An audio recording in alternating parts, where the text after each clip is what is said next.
Welcome to The Explainer. Today, we're tackling a word that is absolutely everywhere, sustainability.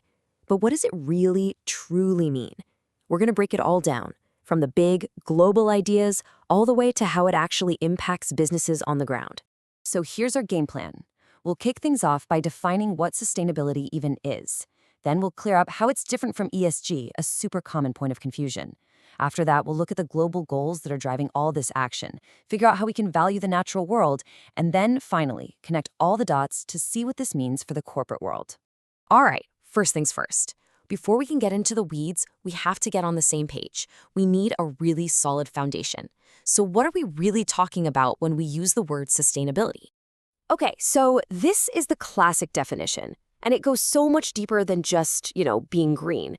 It's really this profound idea about fairness, but fairness across time. At its very core, sustainability is about balance. It's about making sure that the things we do today don't leave future generations in the lurch, with fewer resources to meet their own needs. It's a pretty simple concept, but with absolutely massive implications. So how in the world do we actually achieve that balance? Well, the whole concept is built on three crucial pillars, and they have to work together. And here they are. You've got environmental, social, and economic.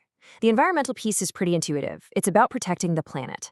The social pillar is all about people, well-being, basic needs, human rights for everybody. And the economic pillar is about building systems that actually create prosperity for the long haul. Now, here's the most important part. You can't just pick one. They're like a three-legged stool. Take one away and the whole thing collapses. They're totally interconnected. Okay, now that we have that foundation, let's clear something up that trips a lot of people up. You hear the words sustainability and ESG thrown around, sometimes like they're the same thing. They're not, and it's really important to know the difference. This really lays it out perfectly. Think of it this way. Sustainability is the big picture philosophy. It's the goal for all of us, governments, companies, you, me. ESG, on the other hand, which stands for environmental, social, and governance, that's a tool. It's a much narrower framework that came out of the financial world. It's how investors try to measure a company's performance on these issues to see if it's a good investment. So sustainability is the why, and ESG is one specific how to measure it.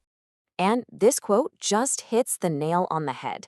You'll hear governments talk about sustainable development or climate policy all day long, but you'll almost never hear them use the term ESG. Why? Because ESG is the language of finance. It's how Wall Street talks about this stuff, not how policymakers do.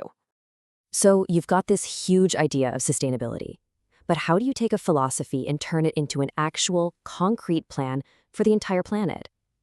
Well, that's where the United Nations comes into the picture.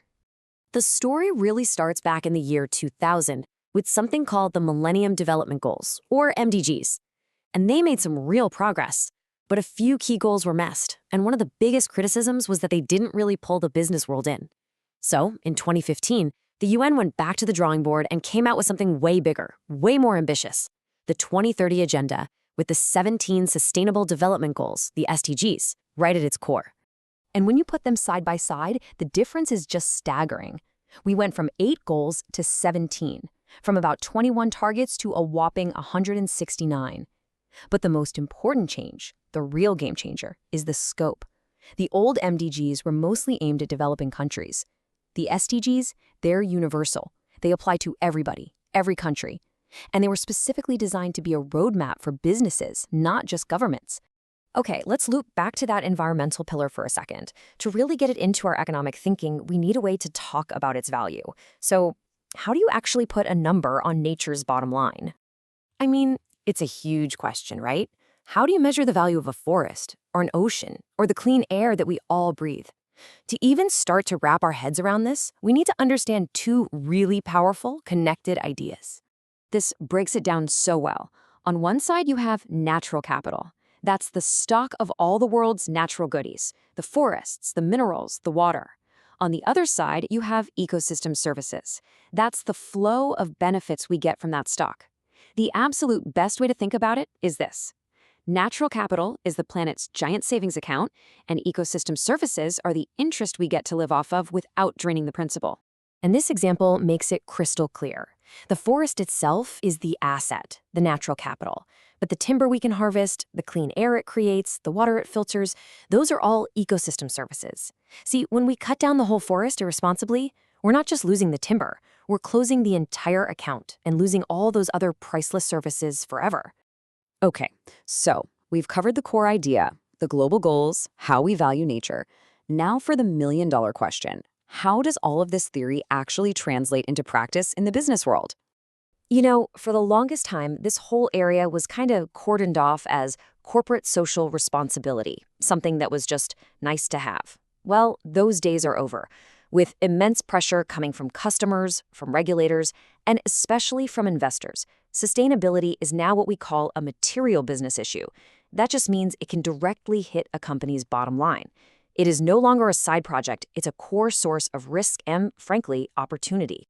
But of course, whenever this much attention and money is on the line, you get a huge risk: greenwashing. That's when a company's talk doesn't match its walk. And there are two big types to look out for. First, there's decoupling, which is basically saying all the right things without actually changing anything. Think of a company announcing a 2050 net zero goal with zero plan to get there. The second is attention deflection, a clever trick where a company hides its really bad practices by shining a giant spotlight on a few minor good deeds. So, how do we fight back against greenwashing? How do we get information we can actually trust? Well, a few key frameworks have popped up to try and standardize everything. You've got SASB, which is all about what investors need to know. There's GRI, which is much broader and is for all stakeholders, employees, communities, everyone. And then you have TCFD, which is laser-focused on climate-related financial risk. These are the tools that are bringing some much-needed accountability to the whole space. And all of this leads us to one final really big question to chew on.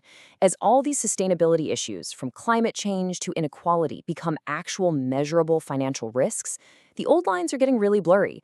So is doing good still this separate act of corporate charity? Or has it simply become a non-negotiable part of just doing good business?